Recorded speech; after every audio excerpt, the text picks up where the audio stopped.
Sunog! Sa sobrang usok, mapapaisip ka, may nasusunog ba? Pero teka, walang apoy. Hindi rin ito kalan. Kaya paano nga ba napapainit ng usok na yan ang pagkain? Ngayon, kasi importante, hindi lang masarap. Gusto nila lagi may presentation. Yan na raw ang in ngayon sa catering.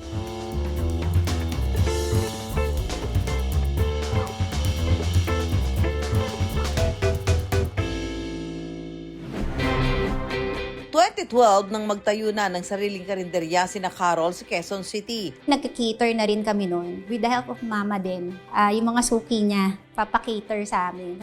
Kaya ba to ng anak mo? Hanggang noong 2017, lumago at nakapagpatayo na ng kanilang kauna-unahang restaurant sa Cainta, Rizal. Ang hirap lumaban sa food business. So, kailangan kung anong merong bago, itatry natin. So, talagang lakasan lang ng loob kung kakayanin mo talaga na mag-innovate. Sa catering business, hindi lang pasaharapan ng pagkain ng labanan. Kailangang may inihahain ding patok na gimmick. Isa sila sa unang nagpakilala ng self-heating party trays. What? Tray ng pagkain na kusang umiinit? Madadala mo siya kahit saan. So, ramdam mo, feeling mo nasa bahay ka pa rin. Kasi mainit yung pagkain, feeling mo bagong luto, tapos comfort food pa siya. Kaya nag-start kami na introduce ang hotbox. Kung kailangang warm welcome ang pag-iistima sa mga bisita, dapat nasing init daw ang mga pagkaing inihahain.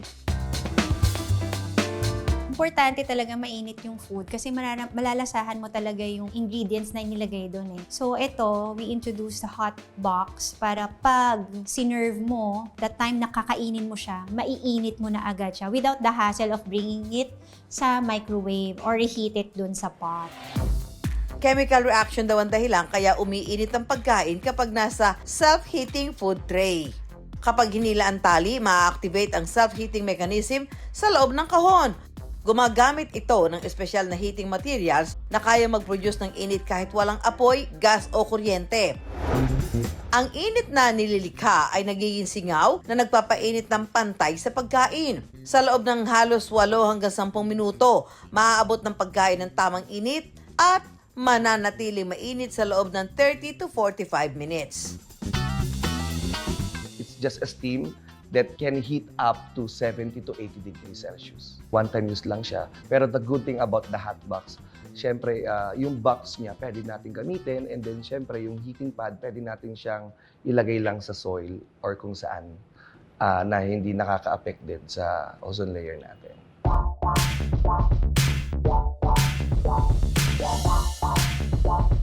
Oh, naman dahil pagkain! Ano yan? Hi, hello. Ano to? May handaan daw po kami i-deliver. Nag-order sa inyo? Opo. Ang dami yan. Ano to? Ay, kare-kare po. Buttered chicken? Butter chicken, yes. Adobo ba yan? Adobo and binagoangan. Tapos yan. Meron ano pa? pong palabok. Kaya alam mo paano yan. So, di ba, di-deliver niya. Paano yun? Pagdating doon, makamalamig na. Ay, hindi po. Iinit po siya ng kusa. Ano? May magic po May dyan. magic? Yes. May pakalan ba kayo doon? Paano? Ang tawag po dito, self-heating tray. May something siya sa ilalim Na? pwede natin i-activate. So, isa pa ano eh. hihilain nyo po yan. Hihilahin lang natin. Ready? 1, 2, 3. Ipa, yan. Okay. Hanggang may Hanggang may string. lilipad na yan. Lilipad Oo, lilipad na. Lilipad na. Pwede na po yun. Naging saranggola. Ayan. Umuusok na po. Uusok na siya. Magic. Yes. Ingat po kayo, mainit yan. Parang nagpapakulo ka ng tubig, di ba? Tapos yung usok niya, mainit, ha? Sige, tapan na muna natin. Tatakpan po muna natin. Para tingnan ulit Para natin. mas mainit. Okay, Huwag ready? kayo kukura pa. Tara! Yan. Wow! Wow. Ang init pa. Lalo mo tuloy naamoy yung kare-kare. Pati ba yung size? Ito pong size na ito ay para sa inyo. Take out mo. O, ayan. Basta iinit yung pagkain, di iinit ulo niyo. Ito yung Ito na take out take mo. out ko. Bye! Nagkakahalaga ng 1,200 hanggang 3,000 pesos kada party tray, kasama na ang self-heating food tray.